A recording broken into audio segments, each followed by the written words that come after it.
오늘 부활절 오후에 또 시간이 있지 않습니까, 여러분? 거기 가서 아주 훌륭한 목사님들의 설교를 듣고 부활의 큰 기쁨을 얻으시고, 오늘은 이 구약 성경에 나타난 룻에 대한 이야기를 좀 잠깐 하면서 절망 가운데 부활로 인도하시는 우리 하나님의 그 디렉션, 그 방법, 방향에 대해서 한번 우리가 묵상을 해봤으면 좋겠다는 생각하고 이 말씀을 제가 준비를 했습니다. 룻기서 1장을 한번 펴보시겠어요? 구약 룻기서에서 두 번 보겠습니다.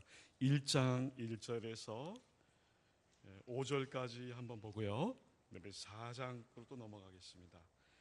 자, 룻기 1장 1절에서 5절 교독하겠습니다. 사사들이 치리하던 때에 그 땅에 흉년이 드니라. 유다 베들레헴에 한 사람이 그의 아내와 두 아들을 데리고 모압 지방에 가서 거류하였는데 엘리멜렉이요 그 아내의 이름은 나오미요 그의 두 아들의 이름은 말론과 기리온이니 유다 베들레헴 에브랏 사람이더라. 그들이 모압 지방에 들어가서 거기 살더니 나오미의 남편 엘리멜렉이 죽고 나오미와 그의 두 아들이 남았으며 중에 그들의 아내를 맞이하였는데 아내의 이름은 오르바요 문 루시더라. 그들이 거기에 거주한 지 10년쯤에 말론과 기럨 두 사람이 다 죽고 그 여인은 두 아들과 남편의 뒤에 남았더라. 아멘. 4장을 한번 펴시겠습니다. 4장 10절에서 15절까지 교독하겠습니다.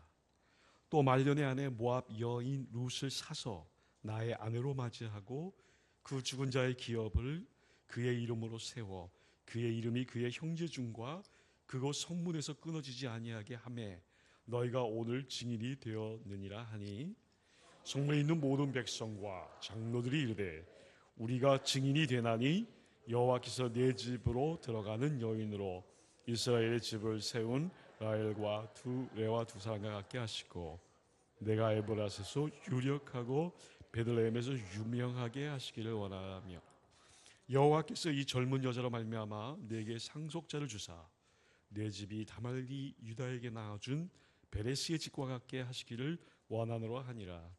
이에 보아스가 룻을 맞이하여 아내를 삼고 그에게 들어갔더니 여호와께서 그에게 임신하게 하심으로 그가 아들을 낳은지라. 여인들이 나오미에게 이르되 찬송할지로다. 여호와께서 오늘 내게 기업 물을 자가 없게 하지 아니하셨도다. 이 아이의 이름이 이스라엘 중에 유명하게 되기를 원하노라. 생명의 회복자이며 봉양자라. 곧 너를 사랑하여 일곱 아들보다 귀한 내 며느리가 낳은 자로다 하니라. 아멘. 이 앞의 부분은 사실 굉장히 절망스러운 이야기를 담고 있습니다. 한 가문이 몰락해버리는 장면이 나오고 4장에 가서는 너무나 희망적인 이야기, 하나님께서 다시 그 말론의 무너진 가문을 회복시키시고 부활시키면서 그 스토리 전체를 해피 엔딩으로 희망적으로 소망이 있는 방향으로 전개해 나가는 이 하나님의 말씀을 볼 수 있게 됩니다. 여러분, 유대인들은 이제 똑같이 이 구약 39권을 우리 개신교 기독교와 같이 받아들이고 있잖아요. 그런데 이 유대인들은 성경을 배열할 때에 우리랑 배열하는 방식이 달라요. 그러니까 유대인들은 기록한 순서대로 이렇게 성경 39권을 컴파일링을 했습니다. 이렇게 편집을 했다는 거죠. 그러니까 기록을 누가 먼저 했느냐? 이렇게 이제 기록 순서에 따라서, 그러니까 구약 가운데서 가장 늦게 기록된 것이 말라기가 아니라 역대 상하입니다. 그래서 유대인들의 구약 성경을 보게 되면요, 역대하가 마지막 39번째 들어가는 성경이에요. 그런데 크리스천 저희들은 그 기록 순서가 아니라 연대기 순서대로 기록을 합니다. 연대, 그러니까 창세기부터 말라기 페르시아 시대에 돌아오잖아요. 그래서 말라기가 마지막 연대기적으로 구성을 했기 때문에 그렇습니다. 그러니까 오늘 이 룻기의 이야기는 연대기적으로 볼 때에 사사 시대와 사무엘 시대의 중간에 일어난 사건이죠. 그러니까 1절에 보니까 사사시대 때 사사들이 치리하던 때에 일어난 이야기예요. 여러분, 왜 1장 1절에 사사시대를 썼습니까? 이 사사시대가 어떤 시대예요? 여러분 한 장만 살짝 넘겨보시면 사사시대의 마지막 21장 25절이 나오죠. 뭐라고 나와요? 그때의 이스라엘의 왕이 없었으므로 사람이 각기 자기의 소견에 오른 대로 행하였더라. 제가 이 문장을 히브리어로 읽었어요. 무슨 말인지 잘 몰라요. 소견대로 행하였더라. 그 히브리어에는요, 그 사람들, 특별히 남자라는 단어가 있어요. 남자들, 그러니까 남성 중심의 역사를 만들어내는 시대였단 말이에요. 사사시대가. 여성의 존재는 아직까지 나약했던 시절이에요. 근데 여성의 이야기 지금 나오잖아요. 룻기. 여러분, 성경 66권 가운데 여자의 이름이 등장하는 성경이 딱 두 군데 나오죠. 퀸 에스더와 이방 여자 모압 룻이에요. 여성에 대한 이야기예요. 사사시대 때는 남성 중심의 어떤 그 문화를 가지고 있었고, 사사기 21장 25절에 그 남자 이쉬라는 단어가 나와요. 그 남자들이 자기의 눈이라는 단어가 나오는데, 눈에 옳다고 판단하는 대로 마구잡이로 행동했다는 얘기가 나옵니다. 눈에 이끌리는 대로, 눈에 보이는 대로, 눈이 판단하는 대로 그렇게 살았던 시대가 사사시대라는 거예요. 여러분 지금 무슨 시대입니까? 눈의 시대예요. 눈은 감각기관 가운데서 가장 유혹받기 쉬운 기관입니다. 눈으로 범죄하잖아요. 눈으로 못 볼 걸 보고, 눈으로 행동을 하고, 눈으로 결정하고, 눈으로 보이는 대로, 닥치는 대로 행동하는 것이 인간의 속성이에요. 여러분 눈으로 얼마나 많은 범죄를 하고 있습니까? 예수님이 그랬어요. 네 눈이 너로 하여금 범죄케 하거든 뽑아내버리라 그랬어요. 뽑아낼 정도로 이 눈이라는 것은 이 사탄이 사용할 수 있는 가장 강력한 우리 인체기관의 하나입니다. 냄새로 갖고는 죄를 지을 수가 없죠. 냄새로는 죄는 안 짓죠. 냄새로 무슨 죄를 짓겠어요. 그러니까 눈은요, 그래서 성경에 안목에 정욕이 있는 거예요. 눈이 이끌리는 대로 행동을 하는데, 사사기 25장에 나와 있는 그 마지막 부분이 남자들의 눈에 보는 대로 살았던 시대, 그것이 사사시대를 결정적으로 소개하고 있는 내용입니다. 이 시대하고 똑같죠. 눈에, 미투 운동의 본질이 뭡니까? 눈이 저지른 범죄에 대한 심판이죠. 눈이 막 이끌리는 대로 하는 거예요. 눈을 조심하세요. 눈으로 어마어마한 죄를 지을 수 있어요. 내 눈이 아니라 하나님의 말씀이 내 삶 전체를 주관하는 쪽으로 가야 이게 온전하게 갈 수 있죠. 이 시대에 하나님 말씀 중심으로 사는 교회가 제대로 갈 수 있는 거예요. 눈에 보이는 대로 살았던 시대, 사사시대였어요. 자, 어떤 결과가 왔습니까? 사사시대의 특징이 뭐예요? 사사의 영적 상태, 시민들의 세계관, 눈으로 범죄를 하는 시대였어요. 시대 사조가 개인주의적이면서도 판단의 기준이 인간의 눈에 의해서 좌우되어졌던 그런 시대가, 이게 사사시대의 특징이에요. 눈은 부패할 수 있는 최고의 기관입니다. 그래서 눈이 기준이 되면 큰일 나는 시대. 오늘 이 시대의 기준이 어디 있습니까? 눈으로 보는 데의 기준이 있잖아요. 그런데 이런 걸로 인해서 무슨 사태가 왔습니까? 결과가 왔어요. 여러분, 흉년이 그 땅에 있었더라 그랬어요. 자, 눈으로 범죄를 하니까 하나님께서 흉년이라는 끔찍한 형벌의 시대를 맞게 만들었어요. 자, 그 땅에 흉년이 드니라. 범죄한 눈을 갖고 살면 흉년이 와요. Financial difficulty, 경제적인 극심한 어려움이에요. 잘 살았는데 하나님이 주신 약속의 땅에서 거하면서 영적인 민족, 하나님의 선택한, 하나님이 붙들고 있는 믿음의 민족, 대단한 민족이죠. 여호와의 눈이 감찰하고 있는 그 땅, 그 약속의 땅에 어떻게 흉년이 있을 수 있겠습니까? 하나님이 케어하는 땅인데, 하나님이 보살피는 땅이라고 성경에 나오잖아요. 신명기에. 그 땅이 축복된 땅이라고 분명히 하나님이 선언했습니다. 젖과 꿀이 흐르는 풍성한 땅, 경제적으로 넉넉한 땅이에요. 어려움이 없는 땅이에요. 하나님이 그의 플래닝, 계획을 세우기 위해서 그 땅을 거기에 주신 거죠. 놀라운 하나님의 계획이 서려 있는 그 땅에 흉년이 온 거예요. 실제적으로 돈이 말라버리고 망하게 되고 파산을 신청하고 가족이 헤어지고 행복이 사라지고 절망 상태에 빠진 그 모습이 이 룻기의 첫 1장 1절에 나오는 시민들의 삶이었습니다. 잘못 살면요, 가장 극심하게 어려움이, 경제적인 어려움이 찾아오는 거예요. 아무것도 할 수 없는 상태예요. 너무 배가 고파요. 눈이 잘못되면 피할 수 없는 이런 참혹한 결과가 이르게 된다는 것을 성경이 보여주고 있습니다. 여러분, 흉년이라는 말이 히브리어의 라합이에요. 라합. 이게 wicked, 악하다는 거예요. 흉년이 악하다는 걸 하나님이 알아요. 이거 배고픔이에요. 이거 배고픔, 먹지 못해서 기아 상태에 빠지는 거, 이건 악이에요. 그런데 이것이 하나님이 주신 것이 아니라 마귀에게 유혹된 인간이 맞이하는 최후의 모습이 이런 상태예요. 하나님이 주신 눈으로 하나님의 계획을 성취해야 되는데 그 사단이 주는 음식을 먹고 이 세상을 마구잡이로 산단 말이에요. 지금 시대처럼 하나님을 믿는 여러분들도 이 눈의 범죄에서부터 해방되기 힘들잖아요. 왜 그래요? 그래서 하나님의 말씀대로 살아야 되는 거예요. 하나님의 말씀대로. 하나님 말씀이 우리에게 생명을 주고 하나님 말씀이 나의 길을 온전하게 인도해 주기 때문에 하나님의 택한 백성은 주님이 기록된 말씀대로 살아야 돼요. 여러분, 신명기 28장 43절에 너희 중에 같이 사는 이방인들은 점점 높아질 거고 내 위에 뛰어나고 너는 점점 낮아질 것이며 그들에게 너는 돈을 꾸고 너는 꼬리가 되고 그는 머리가 될 것이다.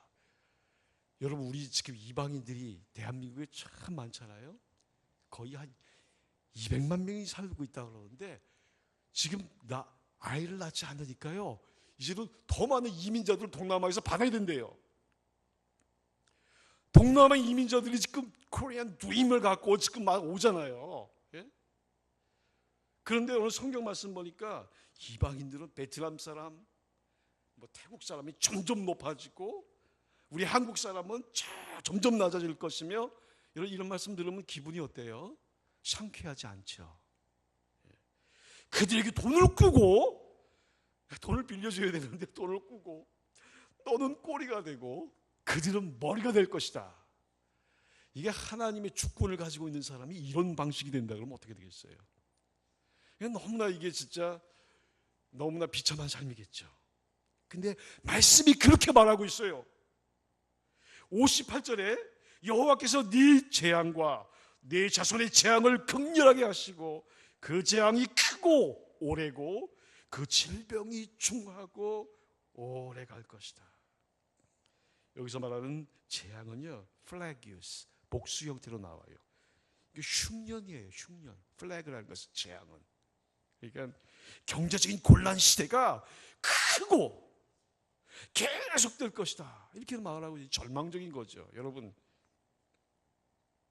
47절에 기쁨과 즐거움의 마음으로 네 하나님을 섬기지 아니하였다 그랬어요. 이 분명히 하나님을 섬기는 백성들이에요. 근데 기쁨으로 섬기지 않았다 그랬어요. 기쁨으로. 여러분, 예배 나올 때 정말 기쁨으로 이게 나오고 계십니까? 로 아바다타 그랬어요. 이 말은 뭐냐면 이렇게 기쁨 가운데서 섬기지 않았다는 뜻이에요. 아보다라는 것은요, 섬기다. 오벳의 이름이 아보다에서 왔어요. 오늘 루시 이제 아기를 낳는데 오벳이라고 얘기를 하잖아요. 손으로 이렇게 이제 섬기는 거예요. 오늘 왔더니 이게 꽃이 이렇게 너무나 예쁘게 이렇게 있어요. 예? 비둘기도 3마리나 갖다 놓고 이게 삼위일체를 상징하는 건 아니겠죠? 예. 비둘기가 하얀 비둘기가 3마리가 딱 이렇게 있고 말이죠. 이렇게 아름다운 손으로 지금 봉사를 했잖아요, 그죠? 제가 지난번에 말씀드렸어요. 제 친구 중에 찰승인 목사님이 여기 대구에 있잖아요. 대구 순복음교회 이건호 목사 제 친구인데 그 장모님이 그냥 그렇게 한 20년 동안 이 꽃꽂이를 봉사했다는 거예요. 너무나 이 꽃꽂이만큼은 그분이 해야 되는 거야. 그래서 한 주도 거르지 아니하고 꽃집에 가서 꽃을 사다가 강단 꽃을 다 장식을 했대요. 그랬더니 목사 사위를 만났는데 얼마나 잘생긴 탤런트보다 더 잘생겼어요. 저렇게 꽃으로 봉사하더니 꽃 같은 사위를 얻었다고 말이에요. 모든 그냥 우리 강주사님도 얼마나 잘생겼습니까? 예? 키도 크시고 안에 강수님 볼 때마다 야 저분은 당회장감이다. 보기만 해도 그냥 감동이 되잖아요, 그렇죠? 예. 저 같은 사람은 안 돼요. 저런 인물이 아니에요. 근데 우리 강수님 키도 크고 잘생기시고 탤런트 같이 생겼잖아요. 예. 증거가 되는 거 증거가 하나님을 섬길 때 손으로 섬기는 거예요. 손으로 마음으로가 아니라 내 발로 섬기고 그렇게 할 때 정말 그런 기적이나 그 평생 그분은 간증이에요. 여러분 대구 순복음교회 당회장 아무나 됩니까? 아니죠. 예. 이렇게 기쁨으로 하나님께 섬겨야 되는데 이게 적당히 이게 믿는 것도 적당히 믿는단 말이에요. 눈으로 범죄를 다 저지르고 말이지 교회 와서는 회개도 안 하고 말이에요. 그럼 되겠어요? 그러니까 경제적인 곤란, 이 플래기우스 어마어마한 엄청난 시련이 오는 거예요. 약속의 땅에서 살지 못하고 어디로 갑니까? 예? 베들레헴이라고 나와 성경에 나오죠. 베들레헴에서 모압 히브리어는요 베이틀레헴 빵을 만드는 집이에요. 배고픔이 없는 동네야. 그 히브리어를 보면 근데 이들이 지금 기근을 만나가지고 빵집에서요 하우스 오브 브레드란 말이에요. 베들레헴이 히브리어에 하우스 오브 브레드에서 빵을 못 먹어서 세데 모압 그 히브리어로 그렇게 나와요. 모압의 들판이야. 들판에서 무슨 곡식이 나겠어요. 그걸로 이주를 하는 거예요. 자 보세요. 베들레헴의 해발 800m 고원지대에서 저 417m의 사해 쪽으로 내려가서 요단강을 건너서 다시 트랜스 조르단 지역의 1000m 고원지대를 올라가서 저 남쪽으로 내려가야 하는 길입니다. 굉장히 험한 길이죠. 올 때도 그렇게 왔어요. 그러니까 늙은 이 시어머니가 베들레헴에 혼자 간다 그러니까 저 뒤에 저기 우리 이제 연로하신 그 할머니 두 분이 앉아 계시잖아요. 예? 나오미 같은 저 분이 지금 베들레헴까지 간다 그러니까 이 루스의 마음이 어때요? 이야, 저 1000m 고원지대의 땡볕을 가가지고 417m 마이너스 해면보다 더 낮은 417m로 내려가서 요단강 그때 성경에 보니까 지금 보리를 거두는 시기에 왔다잖아요. 모맥을 거두는 시기에 요단강이 청일했다. 지리적으로 그거는 뭐냐면 마지막 그 늦은 비가 오는 그때란 말이에요. 그래가지고 요단강이 깊이가 3m예요. 3m. 그 할머니가 요단강 건너가다가 빠져 죽으면 어떻게 해요? 예? 3m. 그러니까 이 룻은 시어머니가 혼자 가겠다는 걸 이거는 그 생명을 보호하기 위해서라도 따라가야 되는 거예요. 이해되시겠어요, 여러분? 그냥 시어머니하고 굿바이 하면은 끝나는 관계잖아요. 근데 이 여인은요 그렇지 않아요. 그 어머니 자기하고 피도 한 방울 섞이지 않냐고 자식도 없는 그냥 내 팽개치면 팽개칠 수 있는 그런 존재. 그게 시어머니라는 존재 아닙니까? 여러분 시금치도 싫어한다면서요? 예. 시 그러면은 다 너무 지긋지긋하다고 그랬잖아요. 그러니까 하나님의 축복을 못 받죠. 그렇죠? 여러분 죽음에서 부활로 지금 회귀하고 있는 이 사이클을 지금 보여주고 있어요. 성경이 죽음, 절망, 돈도 한 푼도 없이 약속의 땅에서 하나님의 계획이 서려 있는 곳에서 그 계획을 이루지 못하고 절망 중에 저 남의 나라에 가서 그모스 신을 섬기는 모압 주민들은 그모스 신을 섬겨서 그모스 신이 뭔지 알아요? 자기 자녀를 불에 질러가지고 태워서 바치는 그 신이에요. 그런 종교적 세계관을 가지고 있는 회기망측한 민족, 그들의 들녘에 가서 살겠다고 떠나간 겁니다. 얼마나 그들의 운명이 지금 처참한 운명이겠어요. 그런 생각이 안 드세요, 여러분? 그래서 그런 환경 속에 가서 거기에 있단 말이에요. 그런데 룻이라는 여자는 정말 시어머니를 자기 생명처럼 보살핀 여자예요. 여러분, 그게 지금 우리 기독교 교회가 배워야 할 아주 가장 중요한 마음이에요. 제가 오늘 그걸 소개하려고 그래요. 그게 부활을 일으켜낼 수 있는 마음이에요. 회복을 일으킬 수 있는 마음이에요. 경제적인 윤택을 이룰 수 있는 마음이 바로 룻이 가지고 있었던 그 아름다운 마음이에요. 하나님이 그런 마음을 가지고 사람을 축복하세요. 그런 교회를 축복하세요. 그런 자들을 사용하세요. 하나님이 사용하는 사람이 되어야 되지 않겠습니까, 우리가? 적어도 내가 하나님을 믿는다면은 주님이 사용하는 사람이 되어야 되지 않겠어요? 주님이 역사적인 한 복판에 가서 주님이 정말 사용하는 그런 인재들이, 영적 인재들이 되어야 되는, 그런 걸 사모해야 되지 않겠어요? 그 어떤 마음이에요? 이제 소개할게요. 이 앞부분을 먼저 설명하겠습니다. 앞부분에 지금 절망 상황이 계속 전진하고 있어요. 피해갔어. 모압 땅에 가서 정말 한번 잡아보려고 그 모압 들녘에 가서 살았어요. 근데 10년 동안 살았어. 10년 동안 이민했겠죠. 얼마나 고생을 많이 했겠습니까? 남의 나라에 가서. 그리고 자, 이 나오미하고 엘리멜렉이라는 이 사람의 이름을 한번 살펴봅시다. 엘리멜렉은 무슨 뜻이에요? 엘리멜렉, My God is King, 그런 말이에요. 여기 사사기 시대에 보니까 그때 이스라엘에 왕이 없었으므로 사람이 각기 자기의 소견대로 옳은 대로 행하였더라. 왕이 없어가지고 한탄하는데 왕이 없잖아요. 엘리멜렉, My God is King. 내 하나님만이 왕이다. 굉장히 고백적인 이름이에요. 야, 정말 이게 세속적인 모압이나 에돔이나 뭐 저쪽에 아시리아 바벨론의 그 왕이 아니라 우리는 여호와 하나님 그분이 우리의 왕이다. 이게 얼마나 굉장히 고백적인 말입니까? 신앙적인 이름이에요. 예? 헌신적인 이름이에요. 믿음의 이름이에요. 그의 아버지가 그렇게 이름을 줬어요. 나오미라는 말은 뭐예요? My delight, 나의 기쁨이다. 이런 말이에요. 얼마나 그 딸을 낳고 기뻤는지, 아유 너무 기뻐. 기쁨이야 이름이. 제 목사님 아들 이름도 기쁨이더라고요. 너무 기쁜 거야. 기쁨과 왕과 이런 이름이에요. 근데 보세요. 그 두 아들의 이름은 상당히 또 분위기가 달라요.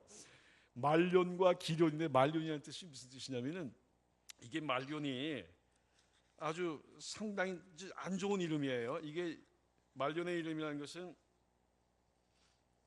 허약하다 이런 뜻이야. 허약하다, 아프다, sick. 못 먹어서 생긴 병이에요. 얼마나 그 사사시 때의 흉년이 계속됐는지 아들을 낳았는데 아들에게 먹을 게 없어서 아들이 막 허약해진 거예요. 그래서 허약해지는 것을 보고 허약이라고 이름을 지은 거예요. 저희 외삼촌이 초등학교 때 6.25 전쟁이 나가지고 평양에서 제주도로 피난을 갔어요. 4.3 사태 여러분 아시죠? 요즘에 4.3 사태 막 일어나고 있는데 62년도, 52년도에 외삼촌 하나는 총에 맞아 죽었어요. 4.3 사태 때. 그 작은 삼촌은 먹지 못해가지고 손이 이렇게 비틀어졌어요. 이렇게. 그렇게 잘생긴 삼촌이 못 먹으면 몸이 비틀어지는 거 아세요? 옛날 소아마비가 많이 있었죠. 요즘에는 소아마비가 없어요. 소아마비 못 먹어서 생긴 병이에요. 예? 이 너무나 먹을 것이 없으니까 그 아들의 이름을 허약이라고 이름을 줬어. 근데 두 번째 아들은 기련이라는 이름이에요. terminate. 무슨 뜻이에요? 이제는 이 흉년이 끝나게 되겠지. 하나님 끝나게 해주세요. My son's name is termination. terminate. 끝내라는 거예요. 근데 그때까지만 해도 흉년이 끝나지 않은 거예요. 그 자식들의 이름을 보면서 야, 그 사사시대 때가 이렇게 절망적인 상황이었구나라는 것을 히브리어 이름을 통해서 이해가 되는 거예요. 이해되셨어요, 여러분? 한국말로 보면 안 보이지. 졸음만 오고 무슨 뜻인지 모르잖아요. 근데 히브리어는 그렇게 나와요. 그래서 히브리어로 읽어야 돼요. 그렇구나. 그 사사시대가 이렇게 비참한 시대였구나. 자기의 자녀의 이름까지도 이렇게 절망적인 이름으로 져서 하나님 보소서, 우리 자녀들이 이렇게 굶주리고 있는데 좀 끝나게 해주세요. 이런 고백적인 이름 아니겠어요, 여러분? 제가 이렇게 인상 쓰면서 설교해야 되겠어요? 그렇죠. 저는 이 부분을 가서 보면은 이게 그려지는 거예요. 그런데 10년 후에 어떤 사건이 터집니까? 그들의 이민의 꿈은 좌절되고 죽음이 찾아오고 흉년보다 더 뼈아픈 일들이 생겨났어요. 가족의 이별, 남편과 아들을 모두 잃어버려요. 이방 모압의 땅에서 성공을 위해서 간 이민 간 그 땅에서 그 여인에게 찾아온 것은 죽음이라는 정말 한거불능 상태의 상황으로 전개된 거예요. 강 건너는 무슨 땅이에요? 모압 땅은요, 죽음의 역사가 많은 땅이에요. 모세가 거기서 죽었죠. 미리암이 죽었죠. 아론이 죽었죠. 세례 요한이 죽었죠. 발람도 죽었어요. 그러니까 강 건너 땅은 전부 다 죽음의 땅이야. 그 죽음의 땅에 가서 살 수밖에 없는 죽음보다 더 끔찍한 흉년의 고통을 당했던 그 사람 한번 생각해 보세요. 이제는 거기서 다시 돌아가야 되겠다. 재산 다 잃어버리고 아들도 잃어버리고, 아들은 새 희망이잖아요. 남편도 잃어버리고, 남편은 기둥이잖아요. 이제는 정말 철없는 이제 며느리 한 사람 데리고 이제 다시 역이민 베들레헴으로 돌아가는 거예요. 이게 죽음의 상태보다 더 끔찍한 상태겠죠. 이게 이제 전반부에 흘러가는 이 룻기서에 나오는 상황입니다. 여러분의 상황이 그럴 수도 있죠. 우리 민족의 상황이었어요. 6.25 사변 전쟁에 300만이 죽고 나서 끔찍한 상황이 이루어지지 않았습니까? 대한민국 역사 속에서 정말 기적적인 나라라고, 전 세계에서 두 나라가 그렇게 기적적인 나라래요. 2차 세계대전 이후에 이스라엘과 한국이라는 거예요. 하나님이 회복시켜 주셨죠. 근데요, 조심할 건 있어요. 눈으로 범죄 저지르면 안 돼요. 대한민국이 추락할 수도 있어요. 지금보다 더 끔찍한 상태로, 6.25 사면보다 더 끔찍한 상태로 추락할 수 있어요. 위기예요. 평화로운 것 같지만 잘 몰라요. 아직도 여러분의 눈에 달려 있어요. 이 율법 아래 소망이 풍부한 이 율법, 이 유라소망교회 여러분들, 그게 제가 속해 있는 아직 한동대학교 학생들. 제가 한동대학교를 계속 해야 되는지 말아야 되는지 고민이 너무 있어요. 지진 맞았죠. 지진 두려워하면 안 돼요, 여러분. 지진 아무것도 아니에요, 그거. 지진 때문에 그냥 도망간 사람도 있어요. 바보 같은 사람 같으니라고. 사람이 죽지도 않았는데 그냥 지뢰 겁먹고 도망간단 말이에요. 지진 아무것도 아니에요. 그거는 사람이 안 죽었잖아요. 죽어도 거기 삼아 있어야지. 지진에 제 강의실에 여러분 와보신 분 알겠지만, 이 지진에 그냥 저희 칠판이 다 넘어가고 다 깨졌어요. 콩난 항아리 다 박살났어요. 그래가지고 최근에 그걸 고쳤습니다. 그래가지고 또 그 강의실에 청소한 사람이 누가, 청소부가 청소하는 게 아니라 제가 청소하는 거예요. 저는 한동대 청소부니까 다 청소하고 페인트 칠 다 하고, 학교에다 맡길 수도 있지만 돈 세이브하려고, 돈 아끼려고 제가 그냥 다 해요. 지금도 가서 해야 돼. 지금 오늘 예배 마치고 가서 페인트 칠하다가 왔으니까. 제가 학생들한테 문자를 넣었어요. 내가 토요일 날 맛있는 밥을 사줄 테니까, 물회, 포항물회 최고잖아요. 사줄 테니까 나랑 같이 2시간만 일하자. 내 클래스에 온 학생들 다 보냈는데요, 한 놈도 어플라이 안 한 거야.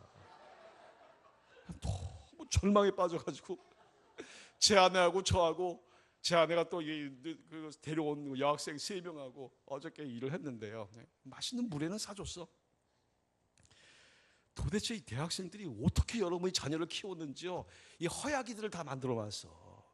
허약이들이야 다. 여러분 제발 그렇게 키우지 마세요, 제발. 저돌적으로 키워, 저돌적으로. 이 세상에서 진짜 저돌적으로 그냥. 이 세상이 얼마나 힘든 세상이에요. 그렇게 곱게 키워가지고 어떻게 세상 살겠다고 그렇게 만들어요. 밥 안 먹이면요 굶겨. 그냥 이틀만 안 먹이면 그 저절로 자기가 숟가락 잡고 밥을 먹잖아요. 왜 쫓아다니면서 먹입니까? 애기 다 버리는 거예요. 제발 그렇게 하지 마세요. 모유 먹이세요. 안 나오면 기도하고. 유대인들을 모유로 안 키우면요 엄마 자격을 부여하지 않아요. 유대인들은. 왜 소가 먹는 그 젖을 애기한테 먹입니까? 유전자도 600kg, 우리는 60kg잖아요. 그 먹으면 안 되는 거예요. 그런 걸로 키우니까 애들이 다 이상해지잖아요. 강하고 담대하고, 성경에 나오지 않습니까? 역사를 움직일 수 있는 능력자들 만들려면 모유부터 먹여야 돼. 모유부터. 자, 진짜 내가 이런 소리까지 해야 됩니까? 안타까워요. 안타까워 진짜. 너무 약해. 뭐 하자 그러면 안 해 일을.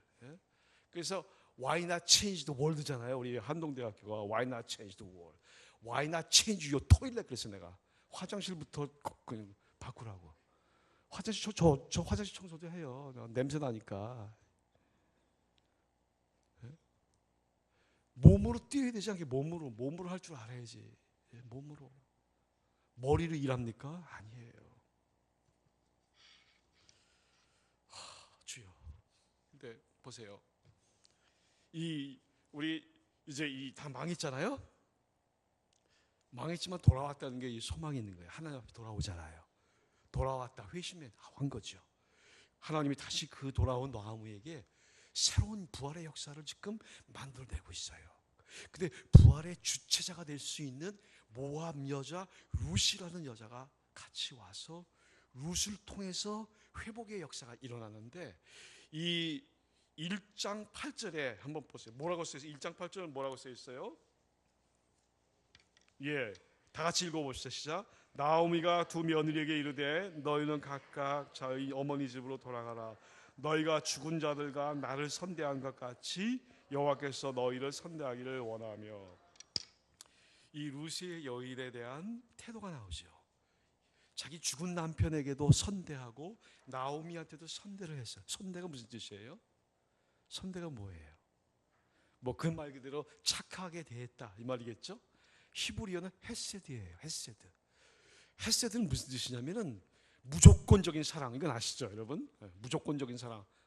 이게 막 우유 떠다 먹이는 그런 거 말고, 밥만 먹이는 거 말고 무조건적인 사랑. 이거는 하나님만이 가지고 있는 사랑이죠. 헤세드. 인애라고 번역이 되는데, 이거는 저 사람이 나한테 감사하지 않더라도 내가 계속 그 사람을 사랑하는 거예요. 저 사람이 나를 못 살게 굴어도 나는 저 사람을 끝까지 사랑하는 거예요. 이게 헤세드 사랑이에요. 하나님만 가지고 있는 사랑이죠. 예수님이 그 사랑 때문에 내가 죽어야 되는데 예수님이 그냥 대신 덜컥 죽어버리시는 거예요. 나 대신에. 그 헤세드의 사랑이죠. 그 헤세드의 사랑 때문에 우리가 영원한 생명을 얻었고 이 땅에서 영원한 삶을 살아가는 거예요. 축복된 삶이죠. 우리가 이 어두운 세상에 살지만 하나님의 나라의 소망이 있고 천국의 부름을 받은 사람이에요. 그렇죠? 여러분, 천국 초청을 받은 사람이에요. 하나님의 나라에 가서 어마어마한 계획이 또 있어요. 이 땅에서만 있는 게 아니에요. 천국의 부르심을 받았고 그 부르심에 표를 주신 분이 예수 그리스도, 하나님의 아들, 염소와 송아지의 피가 아니라 영원한 속죄를 이루는 하나님 아들의 피가 우리를 살려내신 거죠. 그래서 우리는 죽어도 부활의 소망이 있는 거예요. 여러분이 예수님 안에서 엔 크리스도, 예수님 안에서 죽은 자들이 다시 예수님 오실 때 부활한단 말이죠. 그래서 이 땅에서 살아도 예수님 안에서 살아야 되는 거예요. 내 눈 갖고 사는 게 아니라 예수님 안에서 살아가야 된다는 거예요. 자, 그런데 이 룻은 하나님의 마음을 갖고 있었어요. 하나님의 사랑. 도대체 이 모압 여인이 이 사랑을 어디서 배웠을까? 나오미한테 배운 것 같아요. 나오미가 그 사랑을 했던 것 같아요. 이스라엘 하나님의 인애, 헤세드를 이 자부에게 보여줬고 그 자부도 그 사랑을 받아서 어머니를 그렇게 끔찍하게 사랑했어요. 자, 이분 어땠습니까? 그 어머니가 지금 와서 먹을 게 없어요. 그러니까 밭에 가서 그 곡식을 주워다가 그 시어머니를 먹이는 겁니다. 자기는 못 먹어도 시어머니를 살려야 되겠다는 생각이에요. 그래서 남의 밭에 가서 그 부끄러움을 무릅쓰고 가서 다 밭을 짓는데 보세요. 보리추수에서부터 밀추수까지 나와. 이게 무슨 말이냐면은 보리추수 다음에 밀추수는 며칠이 걸리죠? 한번 얘기해 보세요. 여러분 대구라는 이 농경지대에 살고 계시잖아요. 자, 며칠 걸려요? 농사 다 접으셨잖아요, 옛날에. 안 접었어요? 산업지대에서 사셨군요. 자, 보리추수 다음에 밀추수 50일 걸려요. 50일, 그게 오순절이잖아요. 오순절. 지금부터부터 50일이 지나면 오순절이 나오는데, 오순절에는 밀로 만든 빵을 먹고 6월절에는 보리로 만든 빵을 먹어요. 아셨어요? 그러니까 지금 그 50일 넘게끔 이 여인이 루시 그 밭에 나가가지고 곡식을 그렇게 주워오는 거 하루도 빠짐없이. 거기 성경에 보니까 한 에바쯤 되네, 그죠? 에바가 몇 킬로예요? 모르잖아. 여러분의 교회가 모르면 어떡해요? 제 책을 꼭 사서 읽으세요. 예? 제가 쓴 책에 이제 여기 보니까 주보에 내가 오늘 보고 너무 감동을 받았는데, 역시 여러분의 교회는 참 앞서 나가는 교회예요. 한국교회 왜곡된 성령운동을 비판한다. 내가 이거 딱 보고 야, 역시 우리 목사님 참 대단하다. 우리 성령을 우리가 잘못 이해하고 있는데 이런 책은 꼭 읽어야 된단 말이에요. 제 책도 한번 소개해 주세요. 거기 보면은 원 에바 거기에 다 적어놨어. 성경에 나오는 도량형을 내가 다 적어놨단 말이에요. 눈에 쉽게끔 이렇게. 22kg예요. 세멘트 한 포대가 몇 킬로죠? 뭐 노동을 해본 경험이 없으시잖아요, 여러분들은.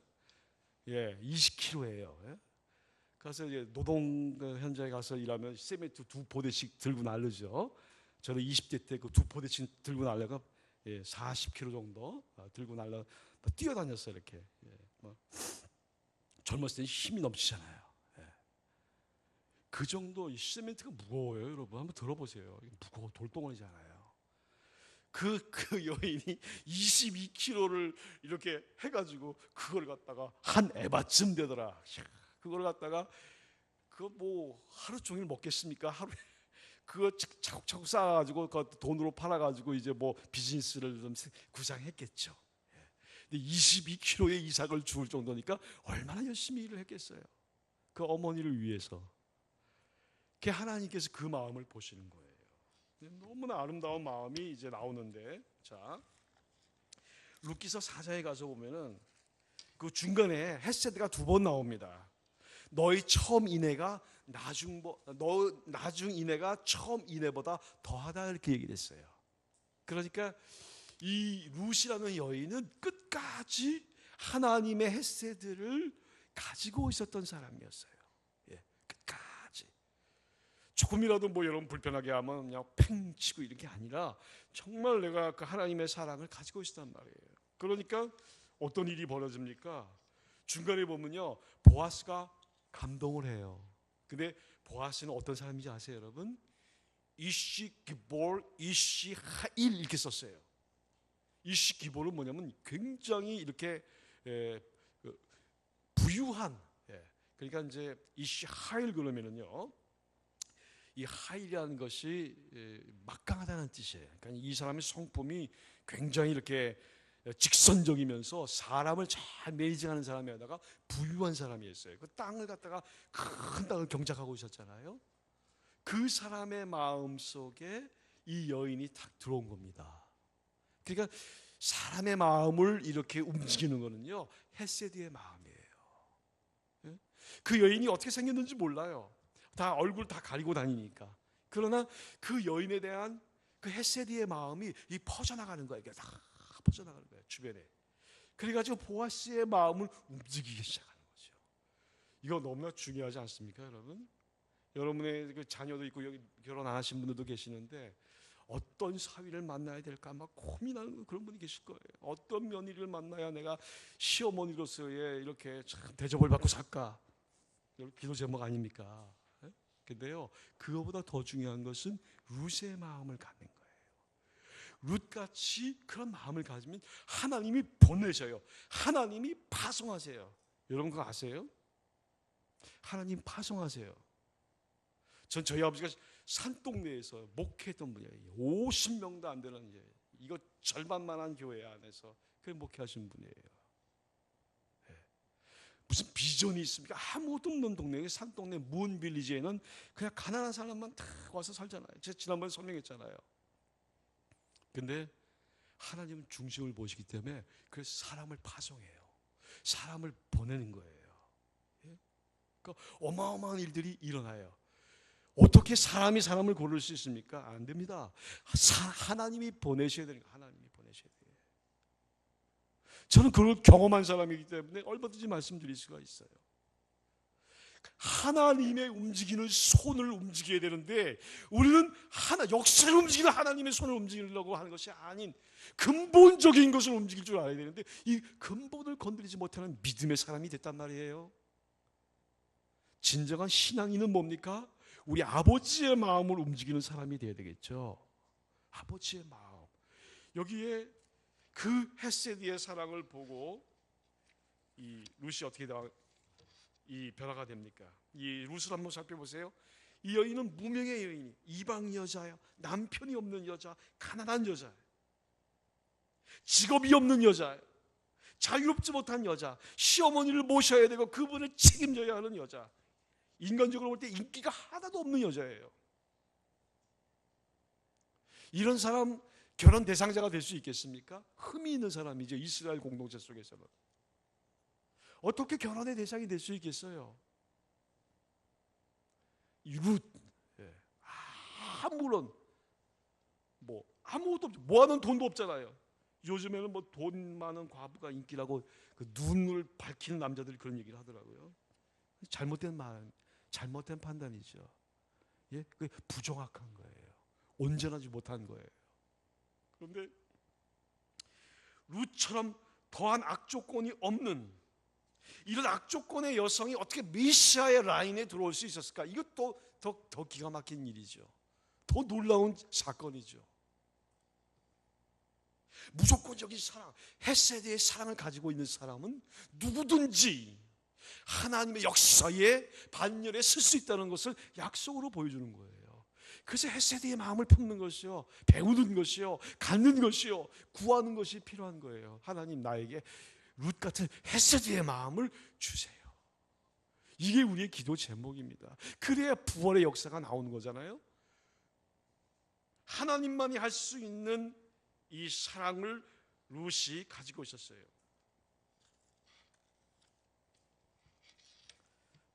자, 오늘 룻이 받은 축복을 보세요. 죽은 자의 명예를 회복시키는 광경이 나옵니다. 10절에 4장 10절에 말론의 아내 모압 여인 룻, 이 사람은 그 앞에 수식어가 달린 사람이에요. 룻 그러면 좋겠는데 룻의 이 환경을 지금 설명하고 있잖아요. 4장 10절에 말론의 아내, 말론을 벗어날 수 없어요. 이 룻이라는 분은 모압 여인 룻을 또 사서 돈 주고 샀어요. 판매당하는 노예와 같은 신분에 속한 여인이죠. 나의 아내로 세워. 근데 그 여자가 보아스, 어마어마한 부유한 사람, 능력 있는 사람의 아내가 되는 거예요. 자, 어떻게 이런 일들이 일어날 수 있을까요? 그리고 회복하지, 그의 이름이 그 형제 중에 끊어지지 아니하고 말론의 이름을 계속 끊어지지 않도록 그렇게 하는 거예요. 얼마나 멋있는 회복입니까?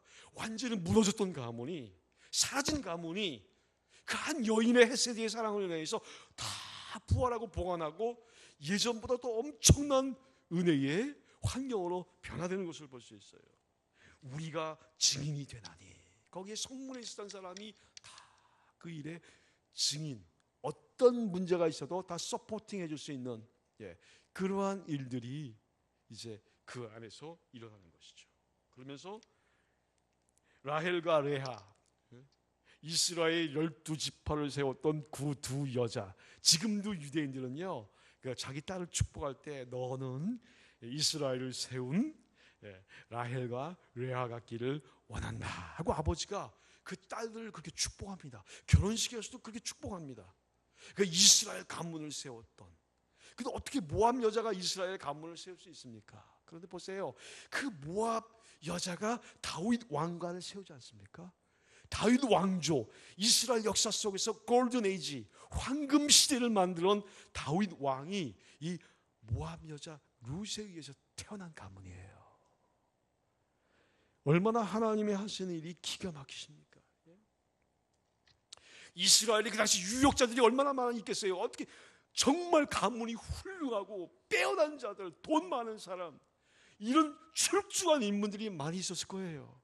그럼에도 불구하고 실패한 가문, 사라져버린 가문, 없어져야 마땅할 그 가문, 죽음에 처한 그 가문, 회생 불가능한, 남편도 사라지고 아들도 사라지고 이방 여자 한 며느리 하나만 갖고 있었던 그 가문, 인간적으로 볼 때는 정말 제로, 아무것도 없는 그걸 통해서 하나님의 기적과 같은 일들이 나타났단 말입니다.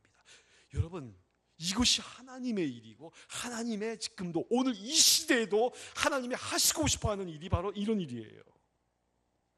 이게 그냥 이 문장에서 끝나는 게 아니라 그 하나님 룻 시대 때의 역사하셨던 그 역사의 한복판에서 죽음을 극복하고 생명을 살려낸 것처럼 그 하나님이 지금도 그 일을 하기를 원한다는 거, 이 교회를 통해서요. 여러분 가운데서 혹시 나오미처럼 처참한 환경에 처한 분 계십니까? 이 유라소만 교회 여러분 가운데 혹시 정말 이해되지 않는 환경 속에 빠진 분 계세요? 혹시 몰락하신 분 계세요? 경제적으로 파산 신청한 분 계세요? 여기에 흉년 당하신 분 계십니까? 혹시라도 묻겠습니다. 혹시 그런 분이 계시다면 여러분이 여러분의 눈을 의지하지 않았나요? 혹시 내 눈대로 사사시대 때 그 남녀들처럼 그렇게 눈의 범죄를 따라서 한 일이 없었는가? 한번 생각해 봐야 되겠죠. 그리고 돌아보셔야 되겠죠. 하나님은요, 회개하는 사람을 참 복 주세요. 저는 기독교 역사 가운데서 회개하면 용서해 준다는 거, 이것만큼 좋은 하나님의 사랑의 그릇이 없다고 생각해요. 다 돌아오게끔 다 회복시켜 주시는 하나님이잖아요. 이게 하나님의 사랑이잖아요. 내가 지금 처한 환경에서 벗어나서 돌이킬 때에 하나님 그렇게 하시잖아요. 그리고 나서 두 번째 일은 뭡니까? 헤세드를 회복하세요.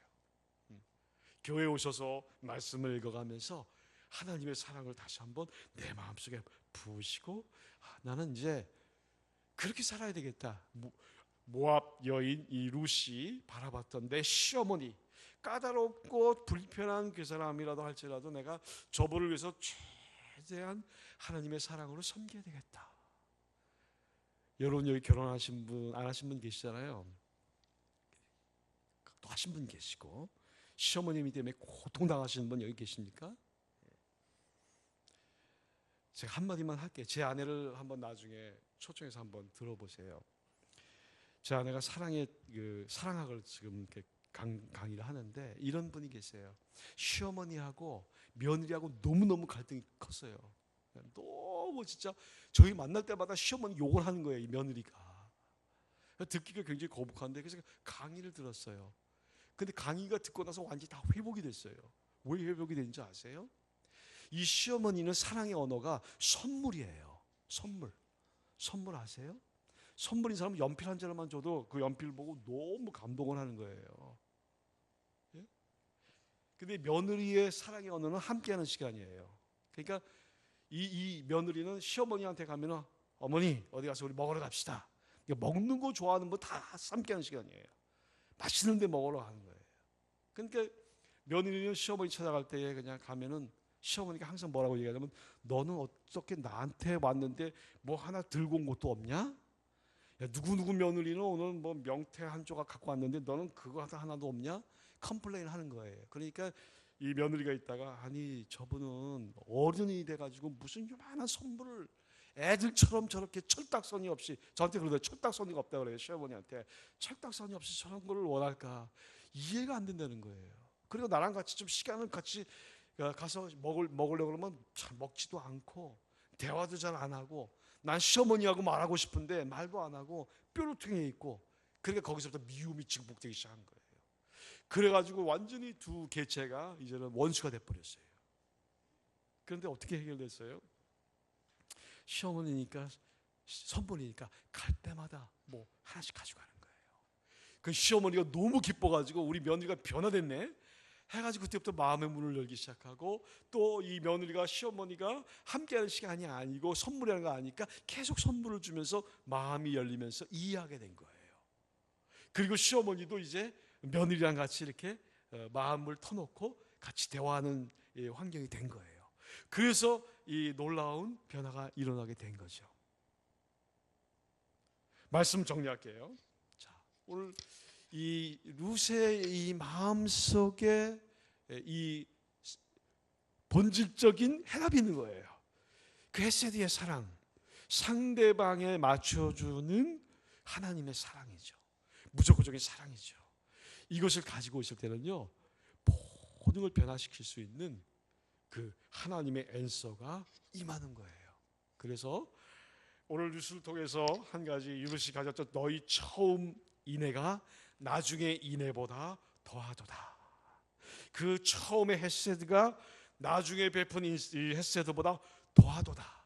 이런 말씀을 이 남긴 것처럼 헤세드의 사랑을 회복하는 여러분 되시길 정말 바랍니다. 예, 부활이 바로 그런 이 부활절에 그런 회복을 이루는 여러분 되시기를 진심으로 바라겠습니다. 예, 기도하시겠습니다.